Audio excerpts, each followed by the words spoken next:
Let's begin with a prayer. Heavenly Father, Divine Mother, friend, beloved God,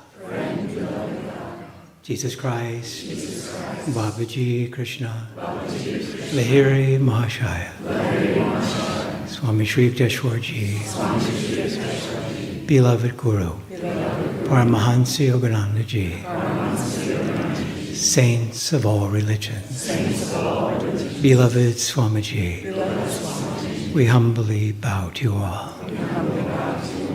Divine Mother, we thank you for the privilege of being here at Ananda, here at the village and worldwide, to celebrate Swamiji's discipleship. And we thank you again and again for his presence in our lives. Om. Peace. Amen. Please be seated. So I'll just give you a little outline of what's going to be happening tonight. We're going to be chanting, and we'll have about a 10-minute meditation. And then the singers are going to sing. And Bhaktan has created a beautiful new video for us. And Haridas and I will have short talks. We were instructed short talks. And then we'll have our rose petal offering, and we'll offer ourselves at the altar to Swamiji. We'll close with the song of Swamiji's, and then the kirtan will start at 7:30. So God bless you all. Thank you all for coming.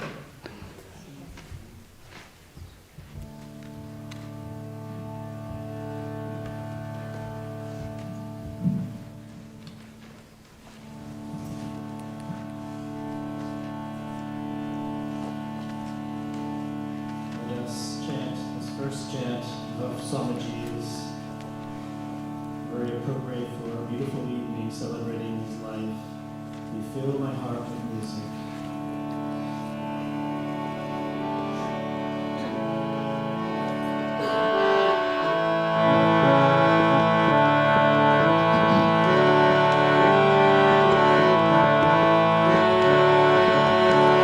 You fill my heart with music.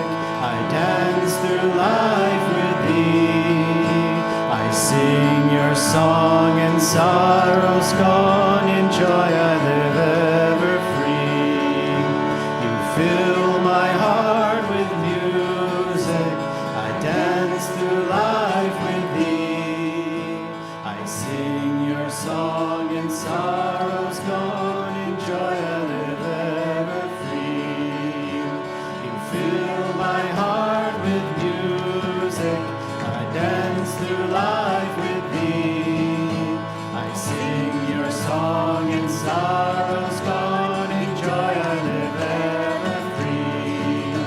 You fill my heart with music. I dance through life with thee. I sing your song and sorrows gone. In joy I live ever free. You fill my heart with music. I dance through life with thee. I sing your song and sorrows gone. In joy I live ever free. You fill my heart with music. I dance through life with thee. I sing your song and sorrows gone. In joy I live ever free. You fill my heart with music. I dance through life with thee. I sing your song and sorrows gone. In joy I live ever free. You fill my heart with music. I dance through life with thee. I sing your song and sorrows gone. In joy I live ever free. You fill my heart with music. I dance through life with thee. I sing your song and sorrows gone. In joy I live ever free. You fill my heart with music. I dance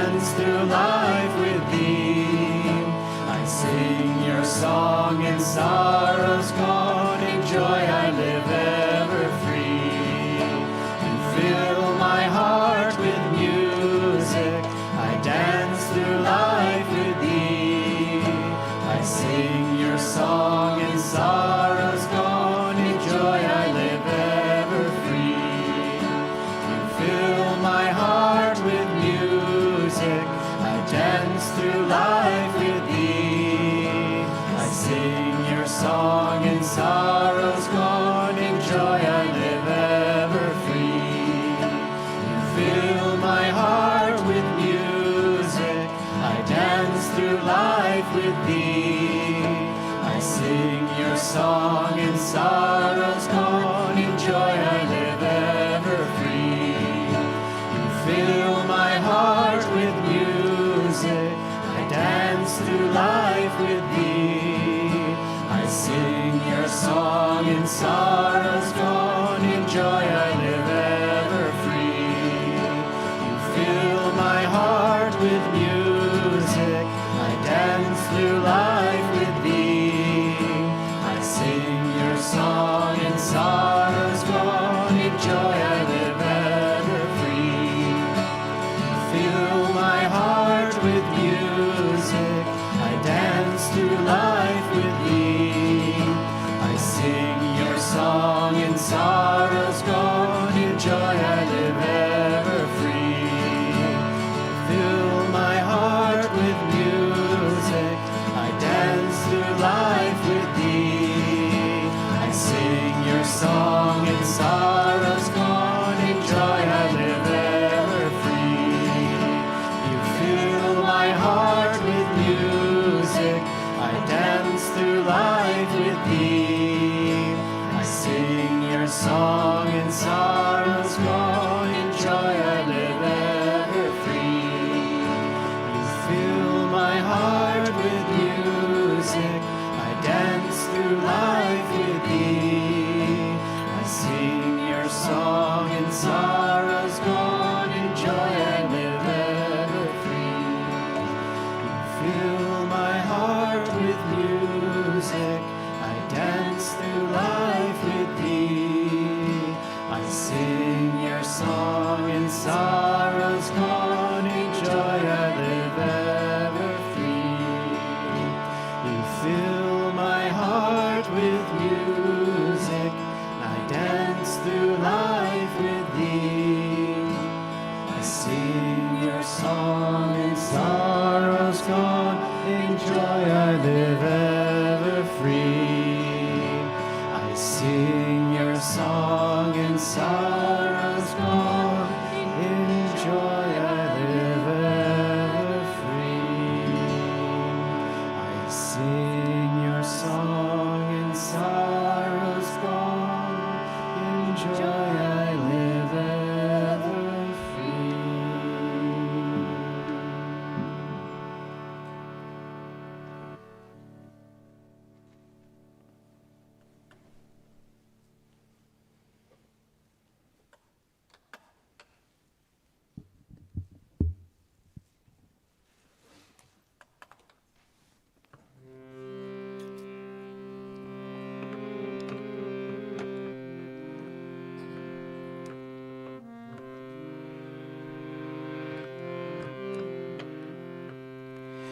Listen, listen, listen to my heart's song.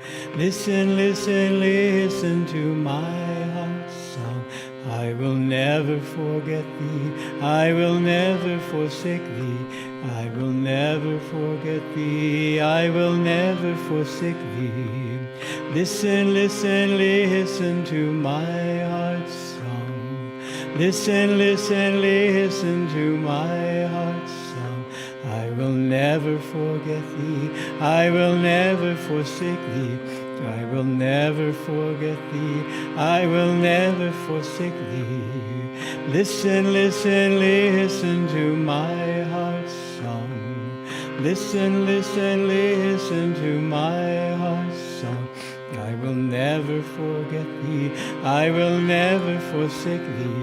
I will never forget thee, I will never forsake thee. Listen, listen, listen listen to my heart's song. Listen, listen, listen to my heart's song.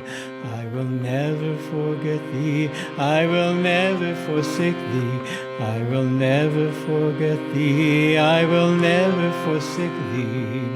Listen, listen, listen to my heart's song. Listen, listen, listen to my heart's song. I will never forget thee, I will never forsake thee, I will never forget thee, I will never forsake thee. Listen, listen, listen to my heart's song.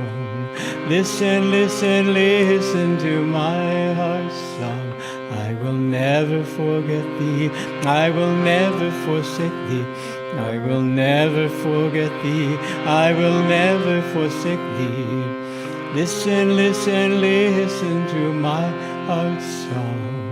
Listen, listen, listen to my heart's song.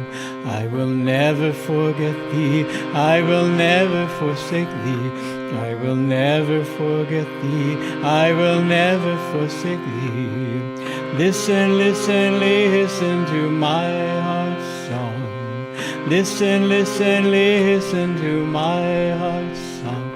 I will never forget thee, I will never forsake thee, I will never forget thee, I will never forsake thee. Listen, listen, listen to my heart's song. Listen, listen, listen to my heart's song. I will never forget thee, I will never forsake thee, I will never forget thee, I will never forsake thee, I will never forget thee, I will never forsake thee.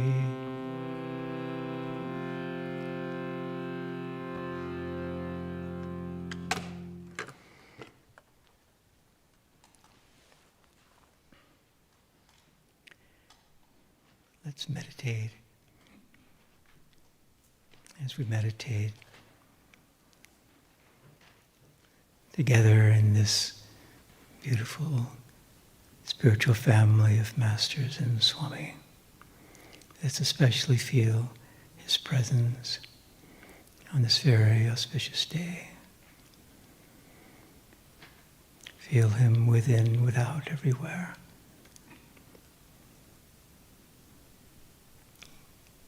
Divine Mother's blessings, Master's blessings, Swamiji's blessings, filling this very needy world with their healing power.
to your light.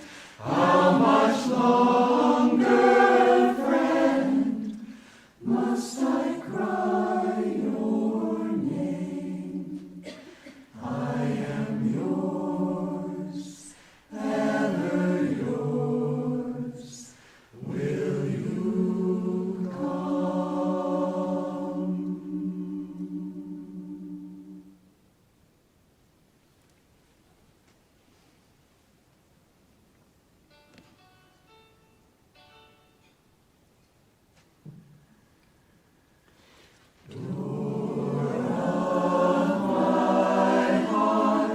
Open wide I keep for thee, door of my heart. Open wide I keep for thee. Wilt thou come, just for once come to me? Wilt thou come, just for once come to me? Will my days fly away without seeing thee, my Lord? Will my days fly away without seeing thee, my Lord? Night and day, I look for thee, night and day. Night and day, I look for thee, night and day. Door of my heart, open wide I keep for thee. Door of my heart, open wide I keep for thee. Wilt thou come, just for once come to me? Wilt thou come, just for once come to me? Will my days fly away without seeing thee, my Lord? Will my days fly away without seeing thee, my Lord? Night and day, I look for thee, night and day. Night and day, I look for thee, night and day. Night and day, I look for thee, night and day.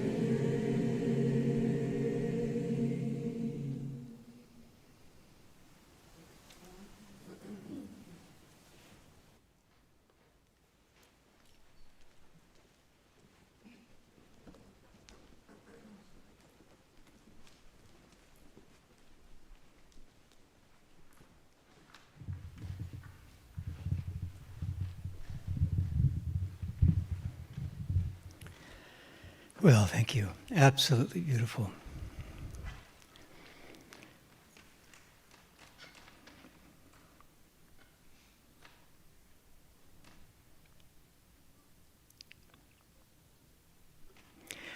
I'm pausing as we're all pausing because that chant, when Swami put it together years ago in this fashion, I was absolutely astonished by it and still am. Okay, well, I, from time to time, enjoy sharing this dream. It's unique, really, as we often have these dreams that perhaps even catch us by surprise, and this is one of them. This was undoubtedly, I don't remember the time, but I'm just thinking around 1976 when Ananda burnt down. And I, in this dream, was all of a sudden aware that Swamiji was in grave danger with his fire. And you know how dreams are. He was in this very small trailer That didn't make much sense, but I didn't really think about that. It was urgent to save him. And there was flames everywhere. And so I raced to the trailer on the far end of the property. And I don't know if I was in a panic, but fairly close. And I banged on the door, and he opened the door up. And what was my surprise when he was in his bathrobe and pajamas and slippers, and totally in a different state, just calm and kind of wondering why I was bothering him, I would imagine. He was probably writing at the time. And so I just said, Swamiji, I mean, you've got to get out of there. It's a raging fire. It's out of control. And he said, well, then that's fine. And I was still just amazed at his reaction. And so I said, well, can I carry you? Because he had his slippers on, and I didn't want him to, be walking in the dirt. And I didn't, it didn't, how dreams are again. He's, not a small man, but it didn't seem to faze me. And so I just put out my arms, and there he was. And then I raced off at a good little clip, probably no more than 15 seconds more or so, down this, terrain. And all of a sudden, it started snowing. And the entire fire was out. That was the end of my dream. Needn't go any further. Well, I love that dream as we, again, are inspired by the many dreams that we've shared over the years at Ananda, because this is Swami.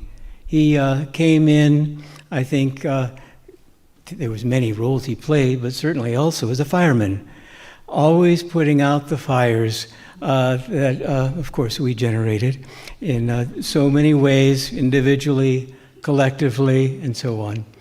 And always with this grace. I remember I was quite amazed by this, still am, when I heard that he would wait sometimes 20 years before pointing out to someone an area that they could, maybe change, and perhaps even glaring, because it needed to be done at the right time, in God's time, which is always the right time. And that again was Swami, his example of infinite patience with all of us, because many times I thought, wow, if he could only spend time with his peers, with those in Master's organization in the early years, with Master and Rajasi and Jnanamata and all these highly advanced souls, and it was just us. I thought, oh well, he's the one that has raised his hand. As he said, the only reason he did community was no one else was doing it. And he didn't, necessarily think that he had all of the, the necessary skills and so on, but that was not the issue. And in that way, Ananda continues, which is very beautiful. It's all about people growing. I remember a time, this was with Vijay and I in Sacramento in the late 70s. We were delighted that Swamiji was going to do a 6-week class series. He was going to be commuting from the village, and quite a commitment with his busy schedule. And so we had advance notice, happily. And so we, went everywhere to find the nicest hall within our budget and all of that, more in our non-budget. And finally found what we thought would be suitable.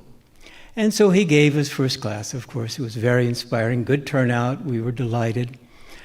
The second week he came down, and he said, that hall is a little far out. We should probably find a different venue. And I said, Swami, the class is in an hour. And we spent a lot of time finding that I was doing my best to talk him out of it. I knew I would make no headway from the very start. I didn't even take intuition, because it was just, we need a new place. And then I guess he walked off to his room to meditate. again, is this new at Ananda? Hardly. And so I jumped into the phone book and just did everything that I could to just, again, prayer, any intuition that might be handy, everything. And so I found a place, and worked out actually quite nicely. Good price, right next to the freeway, but no freeway noise. And that was a concern of Swami's. He wanted it to be more accessible for people. And so I thought, wow, this soul, this Renaissance man, he truly loves to keep us on our toes, and to this day he does, both inwardly and outwardly. And I'd imagine, from time to time, maybe every time, that he would come back from his overseas travels, and we would, of course, lovingly greet him, but also, no doubt, in the back of our mind was, uh-oh, because now what are we going to do? You never knew. The joy tours after the fire, I think, caught numbers of us unprepared, going across the states and this motorhome and so forth. He did it once, he did it a second time. And the lives that people, the changes that people experienced with his presence. And numbers of people are here to this day from those joy tours.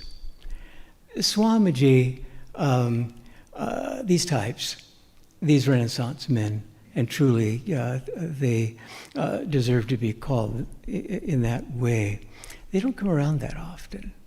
They really are very, very rare. And so for us to be in this vibration is, again, one of those lifetimes that doesn't come around all that often. And seeing Swamiji as he progressed spiritually over the years, from the very beginning, you could see this was no ordinary soul. But still, as he continued to give everything to Divine Mother, bit by bit, the shedding process right before our eyes, and he was a private man. He didn't, care to share, what was going on spiritually. But Divine Mother fooled him, because he no longer could contain that bliss and that love in the later years especially. And I remember in the 90s, we went to celebrate Master's Mahasamadhi there in Los Angeles with Swami and a whole bunch of people. And we were there at the Biltmore, the site of Master's, Mahasamadhi. And he said something that I really wasn't prepared to hear, because he was so private, always, about his own inner life. And he said, you're very lucky to have me as a direct disciple. And I thought, absolutely, there's no question of that. But he didn't talk in that fashion. In the later years, again, because Divine Mother tricked him, then he couldn't help himself. He couldn't get through a chant. He couldn't get through a song. At one point, coming back from India, I think this was even in the 60s, he couldn't sing the Indian bhajans at that point, because they were so moving that he just no doubt wanted to go back to India, and he knew that that particular chapter had concluded, and it was time to, again, do his work here in the States.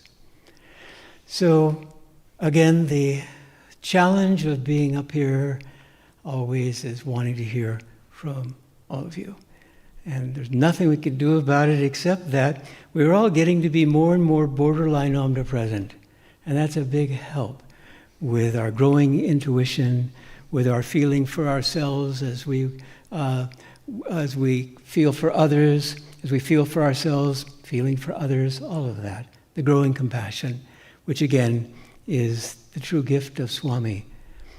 And when I think that Master said to Swami that his last test would be his death, and Swami at different times thought he perhaps would be martyred. He was a bit outspoken from time to time, so maybe that would have happened. But it seems to me that Divine Mother because Master left so early. As a matter of fact, it seemed like Divine Mother had to drag Master out of his body because he still had projects, and so he was, trying to bargain with her toward the last years of his life.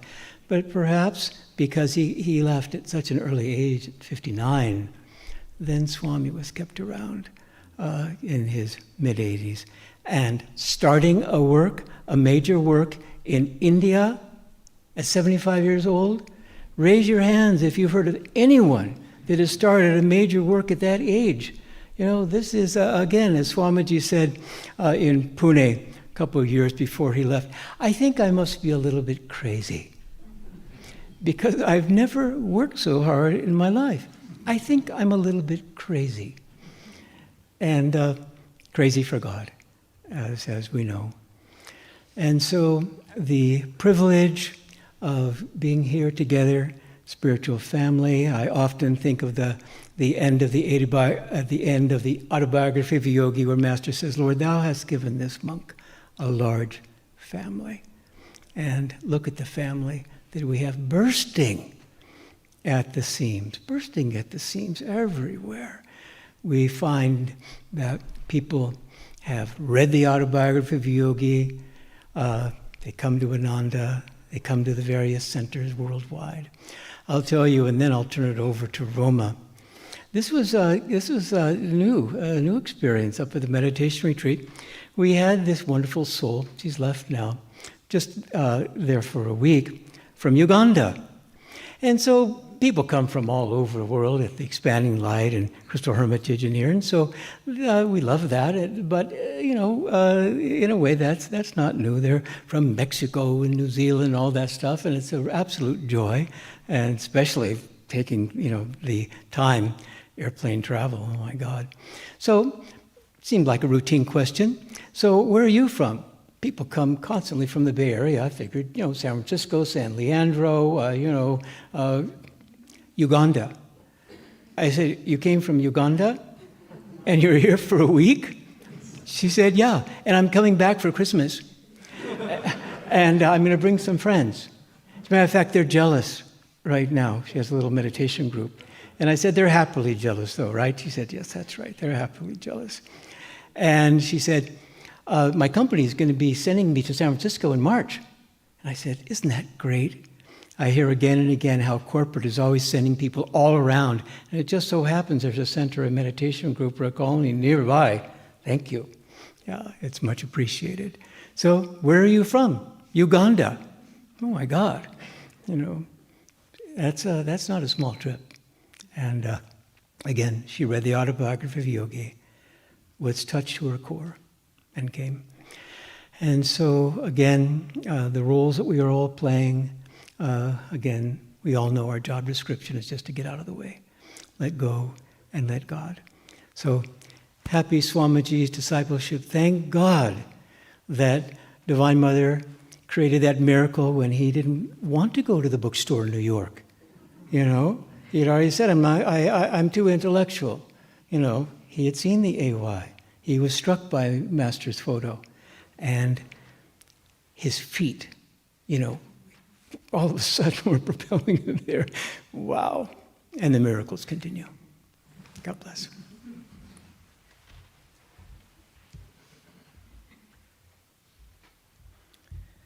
Well, just as Haridas said, it's such a deep blessing for us to be with all of you on this amazing day. We've been in India for so long, and we would always look wistfully at the internet while all of you would get together, and Jyotish and Devi and all the great souls, and Anta Maria, everybody, leading these wondrous events that we don't realize how powerful and how meaningful each one of you is to the people out there, the missionaries out there that have not had the blessing of being together with all of you. And it's just, when Swamiji was in India, it was a very, very, very deep blessing for all of us, of course. But he said once, he said, I couldn't do this if the village wasn't in order. I couldn't do this if the souls in India weren't taking over. Because you had freed his mind to take up the cross, the work, whatever, and so he could just completely focus on India. And he focused on India. And I just want to talk a little bit about the love that poured from Swami in India, poured from Swami to the receptive souls of the our Guru Bhais there. It was amazing to see the crowds that would come. There would be Sunday satsangs. He would do every Sunday satsang in a basement. This is Swami started all over again with nothing in India. They didn't have anything. We had a basement, and we did the best we could with that basement. And we did our Kriyas there, and Swami did all the satsangs there.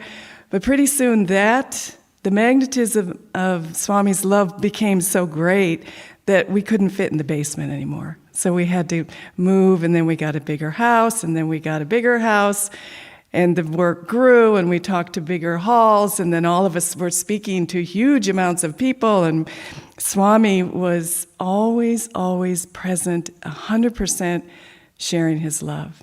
And Master's an avatar of love, and his disciple, Swamiji, is a disciple of love.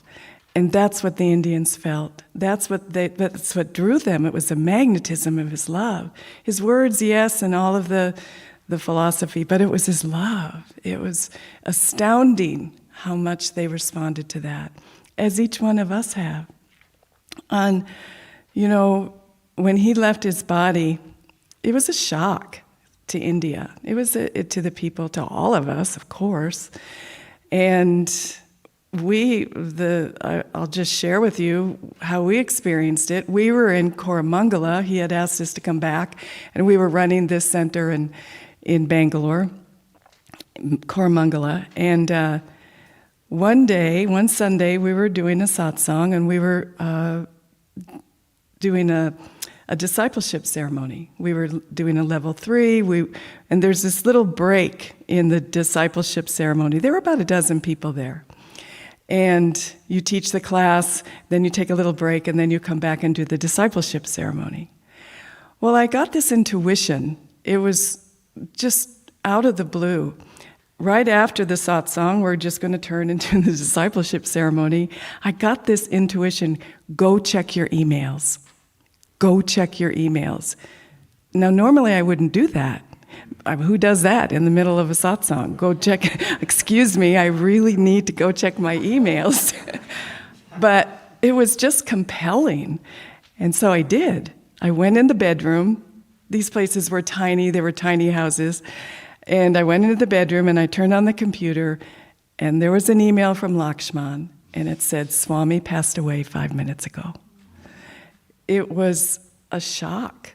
It was overwhelming. And we had this discipleship ceremony to do, and Haridas and I quick called him into the bedroom, and I said, Swami's gone. I mean, it was a shock. It was so, for all of us, I'm sure we all experienced it in our own ways, but for us it was really, what are we going to do? And there was this grief, but we couldn't feel the grief because we had to keep on going. And so we went back in, and we did an astral ascension ceremony for Swami, just with these disciples to be were there. And it was very moving, very touching, very hard to get through, but we did an astral ascension ceremony. And then we did the discipleship ceremony. And it was one of the more beautiful experiences of my life, because we're saying the vow, and these young disciples have just experienced Swami leaving. They were grieving that they would never meet Swami in person, because there had been plans for Swami to come to Bangalore later on in the year, and we were going to get to see him together. But there came the part of the vow, the part of the vow that said, I will join my energies to those of my Guru Bhais, my spiritual family on earth. I will cooperate with them and to the living representatives of our line of gurus. We came to that part, and all of a sudden I felt Swami. I felt Swami right there. And he had left his body, so it's very possible, because he didn't show up all the time. But I think he showed up there. I really felt his presence more strongly than even if he was in his body. And when we came to that part of the ceremony, it was so beautiful because he was telling me, it was like words were in my head. I can't really explain it. He was saying, yes, this is how I want Ananda to keep going. I am not in the body, but you will have me if you cooperate, you love one another, you join your energies with your gurubhais. This is how it should be. This is how we're carrying the work forward. This is how you can honor me. It was just so beautiful. And I felt he's an incarnation of love. And so our responsibility and our mission in this world, our way that we're going to find God, is to love. This is how we're going to find God. We're going to love one another. When Christ's disciples were in the different cities after the Last Supper, they were going to these cities. He was telling them to go here and there and everywhere. And they said, well, how are we going to know when we get there who are our people, who are our disciples? And Christ said, you'll know by how they love one another. And so this is what Swamiji was telling us. We will be carrying on his legacy if we love one another in God, with Master, through Swamiji, through one another. There's so much love to give. There's so much love that is needed in this world. And Swamiji, he said, at the end of my life, I just want to be known to be a good disciple. He didn't say the best disciple, the most prolific disciple, anything. He said, I want to be a good disciple. And so that's how we can all be good disciples. That's how we can honor Swami. That's how we can honor our guru, is to really have compassion, kindness, forgiveness, understanding, love one another. Don't judge. Don't be critical. Don't get angry with one another, because there's enough of that out there. But our wonderful seva in this world is love. And so I just wanted to say, don't worry that you never saw Swami in the body. Don't worry if you were never really close to him, or you never had conversations, or he never looked at you and said, I'm so proud of you. None of that really matters. What matters is that if your heart is big enough and open enough to include all the souls that need Swami's love, Master's love, Divine Mother's love, when you open your heart and you are an instrument for that, Swami's right there, just like he was in that discipleship ceremony. I know he was there. And since then, that's how I've tried. Of course, I don't always get there. It's not really easy, because this is, a place where we learn our lessons with different people, but we have that capacity. And that's the beauty of Ananda, joining our energies, our hearts with one another, our spiritual family, our gurubhais. This is what Swami wants, and he's here.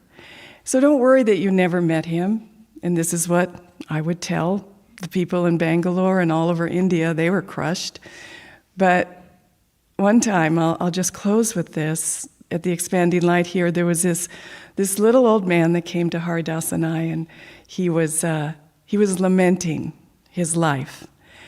And he had been invited to go meet Master. He had been invited. He had an appointment to go meet Master. And on the day that he was supposed to go to meet Master, he got scared and he didn't go. He freaked. He just thought, he's too powerful. Whatever he was going through, he got insecure and he didn't go. And then Master passed away a few days later. And so he came to us, this is years after that happened, to the Expanding Light, and he said to Haridas and me, he said, Every day of my life, I've regretted that decision. Every single day of my life, I've thought, oh my God, how could I not have gone? He had since taken Kriya, become part of the center down in LA, a contributing member. He was very connected to Master's work, very connected, devoted devotee, very sincere. And he said, it breaks my heart. I have not gone one day without thinking, why did I do that? Why didn't I go? And then Haridas just very wisely said to him, well, you've been thinking about him every day, haven't you? And Master said, if you think me near, I am near. And honestly, the man's face lit up like a light bulb. He said, it just filled with joy. He said, I never thought of that. Yes, I've been thinking about my guru every single day. And I never met him in person, but he's been with me all along. He's guided my life. I've had a beautiful life because of my guru. And it was so beautiful to see the transformation of just that little thought, just that one thought. If you think me near, I will be near. And so I just leave us all with that.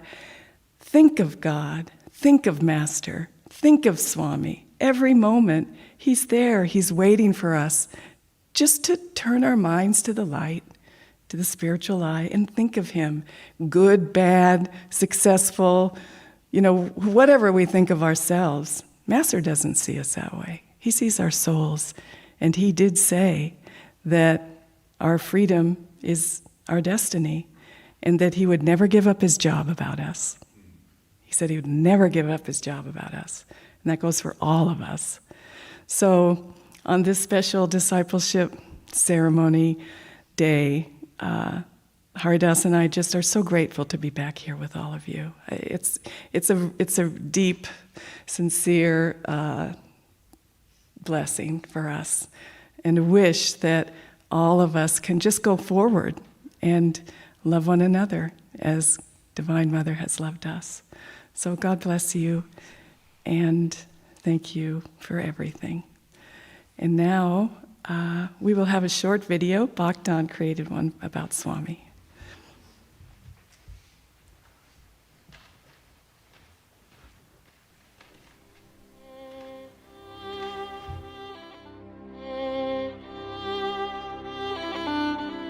My father had been sent to Egypt to be in charge of an oil exploration there. And I was packing my mother up to go join him. And the day I put her on the ship, that day, I walked uptown New York and I found Autobiography of a Yogi. I tell you, it was, if my parents had been there, I, who knew absolutely nothing about these teachings, I don't know if I'd have had the strength of will to tell them I'm going out to do this thing, which they would have thought completely crazy. But they were powerless. Mother was on a ship, Dad was over there. We didn't have airplane travel in those days. Well, there was some, but not enough for that. And this was 1948. And I got this book and I read it between tears of joy and tears of love. It was the most moving experience of my life. I really took virtually the next bus across the country. I had never thought that I would ever do this. I was an ordinary, arrogant young man. I never dreamed that I would say this to him, but I went 4 days and 4 nights across the country by bus. I went to Yogananda. He'd just finished lecturing in Hollywood Church. Never before had I seen such divine beauty in a human face. What may I do for you? I want to be your disciple. As people have said, how did you feel then? I tell you, I felt so desperate, I didn't have a time. I didn't have the time to feel my impressions of him. I just wanted so desperately. I said, I can't tell you how much I want to be accepted. I know I just burst into tears, but you must accept me, you must accept me. And he just sort of read my karma. He said, you have good karma. And after half an hour, he accepted me.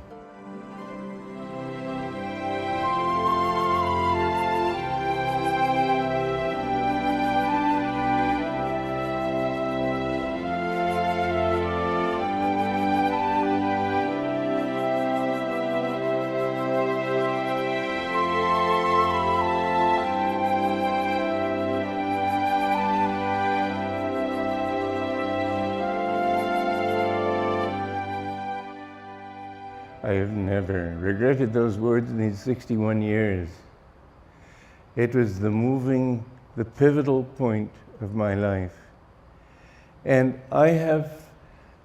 when you're on to a good thing, I'd say hang on to it. What convinced me about him was himself. I had never, in the pages of a book, encountered so much greatness, so much humility, so much love, so much compassion, and so much bliss. And I had been willing to give up everything and go and live in a jungle just thinking I might somehow, with time, effort, and luck, find a little peace of mind. And in his book, he talked about the joy of God. In fact, he showed us and taught the nature of God is Satchidananda, ever existing, ever conscious, ever new bliss. When you looked into his eyes, it was like looking into the infinite. He could be so wise and was wise, and yet so naturally wore his wisdom like a comfortable old coat. I've lived my life, really, I have to say, thinking about those years and thinking about what he said, because there was teaching in every gesture, teaching in every expression. And sometimes 20 to 30, 40 years later, I'd remember something, oh, that's what he meant. But I didn't see it right away. He would teach me in many different ways. He had me come out to his desert retreat in 29 Palms. And I worked with him there. It was interesting, I'd been with him. See, I was only 22 when I came to him. And I came in September, on September 12th, in fact. And in October, he was already having me come out there, and he was having me present while he was dictating teachings and so on. He was giving a lesson on Kriya Yoga. And I had never had the initiation, and you can imagine I was really lapping it up. And he said, say, Walter, he called me Walter, say, Walter, you haven't had this initiation. No, sir. I already had heard enough to know what the technique was. And so he said, all right, sit up straight, I'll initiate you right now. And I sat up straight and he gave me the Kriya initiation. But he was giving an initiation at the end of December, 2 months later. And he said, don't practice it until you take it formally in the initiation. But he had said during his dictation that if you do it quickly, you're not really doing Kriya. So I thought, well, I can do it quickly. And so I practiced it quickly. And we had the long all-day meditation before we were to get the initiation. So I said to Master, could I practice Kriya during the meditation? He said, yes, but do it slowly. He knew every single thought I thought. It was absolutely amazing. And so in the presence of a guru, I remember one time, just as a little example, how he was talking to some of the monks about potholes that needed to be filled in the driveway at Mount Washington. And I wasn't involved in that work. So I had my eyes closed. It was hard for me because every time he talked to us as a group, he would always look at me, and I said, I wish he wouldn't look at me. I just want to meditate and feel his presence. But he always did. But this time he didn't, and I was closing my eyes, and I can't tell you the waves of bliss that just came over me. Bliss and love were such a power in his presence that sometimes you'd find yourself just weeping. One time when he was editing, I helped him in my small way. I mean, 23, what can you do as an editor? But still, he asked me to, and I know that it was because he saw this in my past, and it was a job I had to do. And so I was helping him with editing the Bhagavad Gita. And he was working on the manuscript, and I was sitting at his feet, not doing anything, but just thinking what a blessing it is to be in his presence. And he didn't say anything, he just kept working. And when it was finished, he asked me to help him to his feet. And then he stood just a moment, looking into my eyes. He said, "Just a bulge of the ocean." He never saw himself as something to be looked at. He was just a bulge, a little wave on the ocean of God. He always turned our attention back to God. I can't tell you how heartwarming it is to see so many angels. Not many people at my time of life can look back and say, with so much profound gratitude, thank you.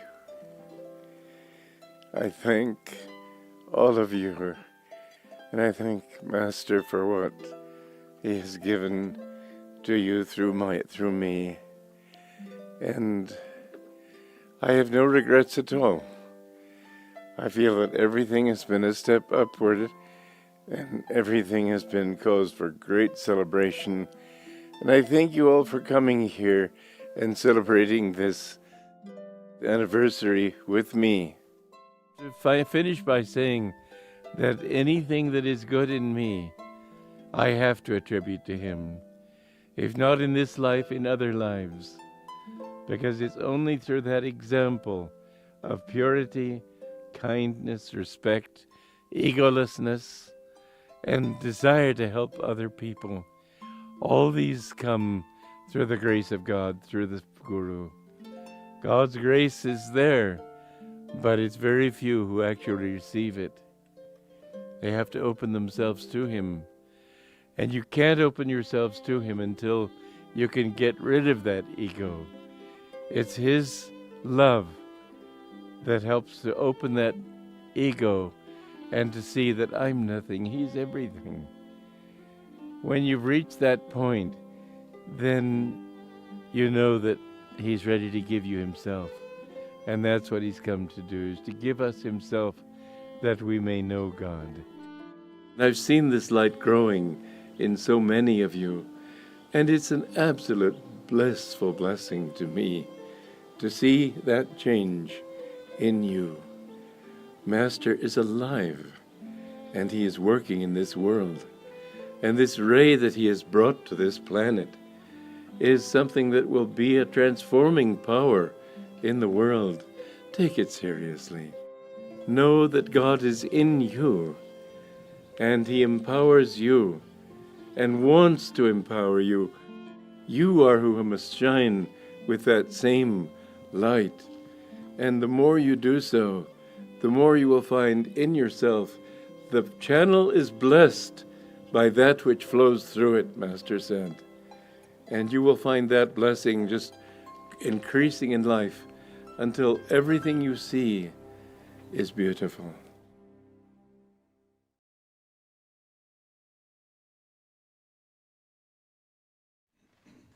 Thank you, Bhaktan. Now we're going to have a flower offering, so come up when you feel to, and we'll be listening to some of Swami's music during the blessing. So there's some rose petals and leaves together.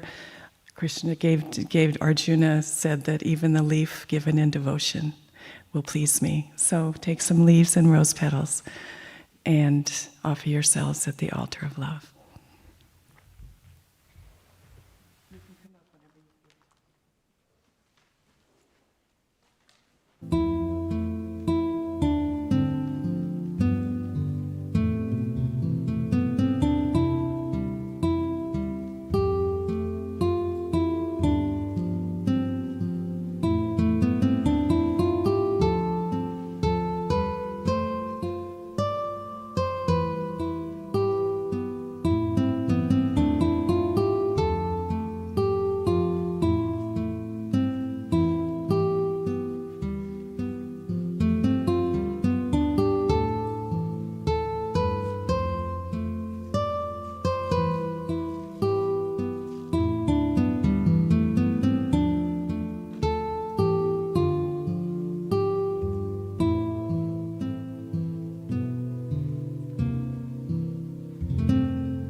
sun rays on the snow of a winter long, in darkness without song.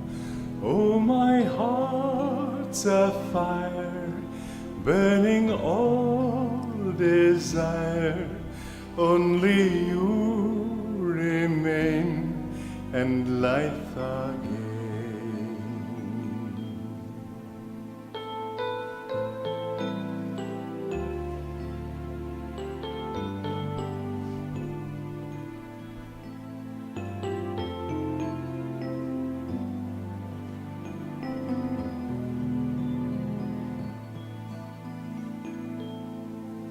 Love is all I know, sun rays on the snow of a winter long, in darkness without song. Oh, my heart's a fire, burning all desire. Only you remain, and life again. Too long I did stray, flung lifetimes away, imagined you did not care. I know now your smile was mine all the while. I listened and love was there. I can't breathe for love, all the stars above call to me, come home. Life's waves all end in foam. Only love can heal all the pain I feel. What a fool was I to turn away.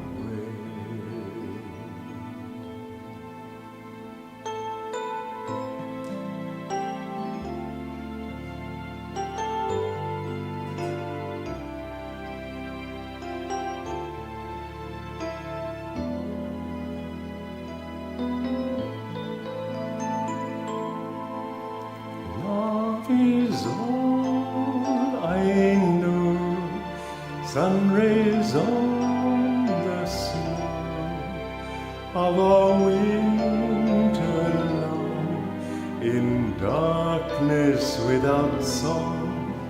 Oh, my heart's a fire, burning all desire. Only you remain, and life again.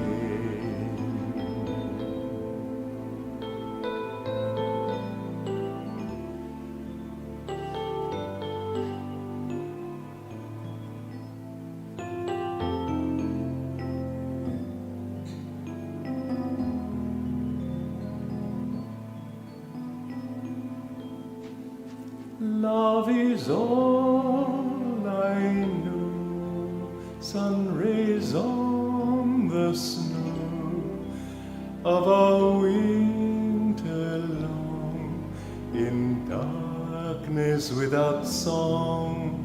Oh, my heart's a fire, burning all desire.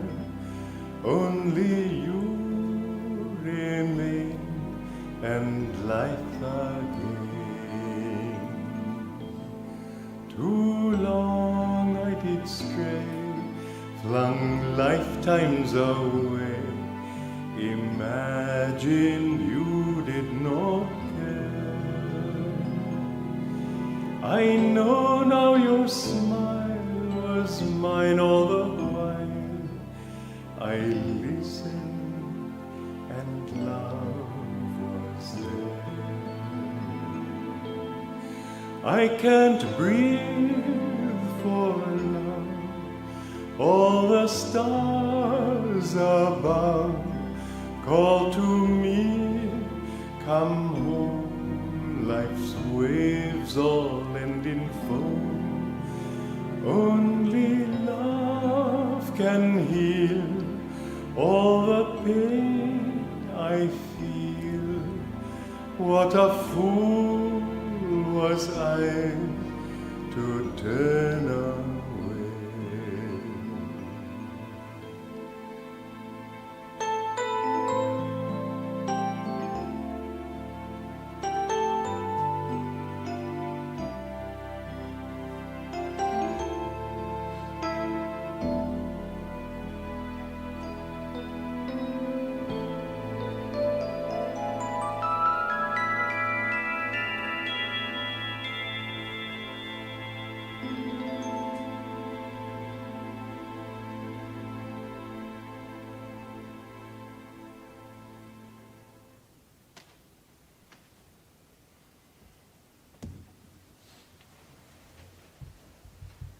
Now let's send this love out to touch souls in need all over the world.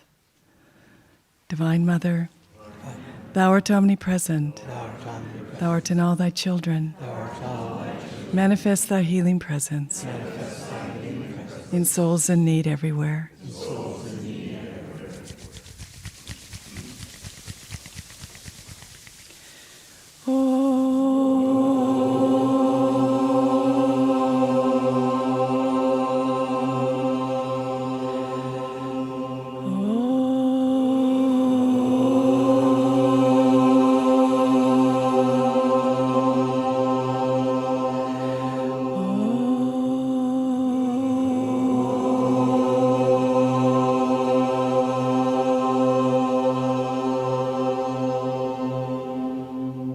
Shanti, Shanti, Shanti. Amen.